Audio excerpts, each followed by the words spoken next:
Olá pessoal, meu nome é Lucas Cordeiro Calabric e neste vídeo apresentarei meu projeto de iniciação científica, que teve como título Efeito do pH na formação de biofilme e viabilidade celular de leptospiras isoladas de biofilmes em ambiente urbano. Este estudo foi realizado sob a orientação da professora doutora Paula Risto e tutoria da doutoranda Graciete Veríssimo. Vou começar a apresentação com uma breve introdução. Leptospiras são bactérias gram-negativas de morfologia licoidal, aeróbias obrigatórias e de crescimento fastidioso. Quando cultivadas in vitro, possuem altas exigências nutricionais e um pH ótimo de cultivo entre 7,2 e 7,6. Essas bactérias são ubíquas em diferentes ambientes e animais reservatórios, onde estão expostas a diversas condições desfavoráveis, como variações no pH. Esse gênero bacteriano é conhecido principalmente por causa das leptospiras patogênicas, que são agentes etiológicos da leptospirose, uma zoonose de ocorrência global. Enquanto espécies saprófitas prosperam com os nutrientes presentes na água doce e no solo úmido, espécies patogênicas têm um ciclo de vida com fase de infecção em hospedeiros animais e no ambiente. Um fenômeno curioso que nós estudamos no nosso laboratório é a capacidade de leptospiras formarem biofilmes, complexas comunidades microbianas envoltas em uma matriz polimérica extracelular, que confere aos micro-organismos ali presentes uma maior resistência a condições ambientais desfavoráveis.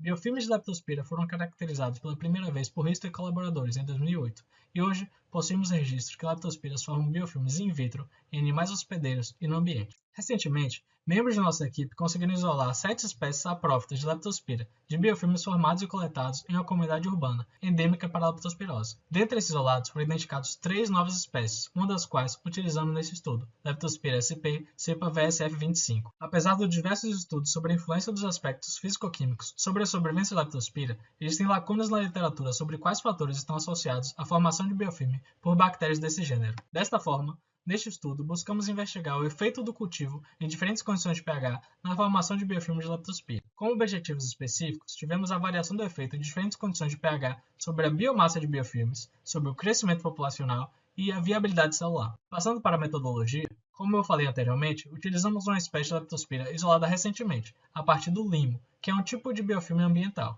Além disso, utilizamos como modelo Leptospira biflexa Sorovar patoque e cepa Patoquium Paris, espécie que tem o seu padrão de formação de biofilmes bem caracterizado. Cultivamos leptospiras em meio mJH em estufa BOD a 29 graus Celsius, em tubos de plástico para fenótipo planctônico e em tubos de vidro para fenótipo biofilme.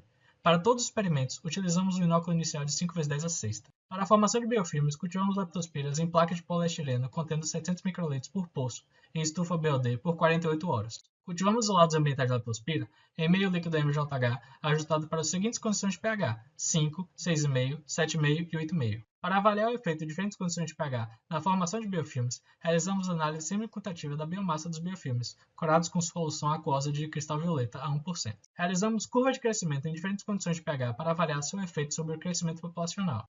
E, por fim, realizamos ensaios com a lama Blue para avaliar a viabilidade celular dos isolados ambientais dos fenótipos planctônico e biofilme. Os nossos resultados evidenciaram que os cultivos em diferentes condições de pH teve efeito na formação de biofilme pelo isolado VSF25. No pH 8,5, não houve diferença significativa com a biomassa dos cultivos em pH 7,5, pH ótimo de cultivo.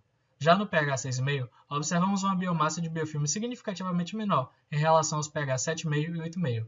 No entanto, não observamos diferença significativa entre os biofilmes cultivados em pH 5 e o controle negativo. Nas curvas, observamos um padrão de crescimento semelhante nos pH 6,5, 7,5 e 8,5, atingindo aproximadamente 1×10 a nona células por ml em 72 horas. Já no pH 5, observamos uma inibição total do crescimento de VSF25. Observamos resultados semelhantes nos testes de viabilidade celular. O isolado VSF25 apresentou viabilidade quando cultivado nos pH 6,5 e 8,5, tanto no fenótipo planctônico quanto no fenótipo biofilme, não havendo diferença significativa em relação aos cultivos em pH 7,5. No entanto, observamos uma ausência de viabilidade quando cultivado em pH 5. Essas foram então nossas conclusões. Identificamos que este isolado apresentou maior sensibilidade ao pH 5, o qual inibiu o crescimento no fenótipo planctônico e impediu a formação de biofilme. No pH 6,5, observamos uma diminuição da biomassa do biofilme, mas uma manutenção do crescimento e viabilidade celular. O isolado VSF25 se mostrou tolerante ao pH 8,5, com a formação de biofilme, crescimento e viabilidade celular semelhante aos cultivos em pH 7,5. Os resultados obtidos nesse estudo nos ajudam a entender melhor as condições de pH que a leptospira saprófitas toleram e contribuem para o entendimento de como as condições físico-químicas influenciam a formação de biofilmes. Estas foram as referências desse trabalho. Gostaria de agradecer a minha orientadora, a professora Paula Risto, e a minha tutora, Graciete Veríssimo. Gostaria de agradecer às minhas colaboradoras, Natália e Júlia, e a toda a equipe do Labax. Gostaria de agradecer à UFBA por financiar minha bolsa, ao Instituto de Biologia e ao programa do PIBIC. Muito obrigado e tenha um bom congresso.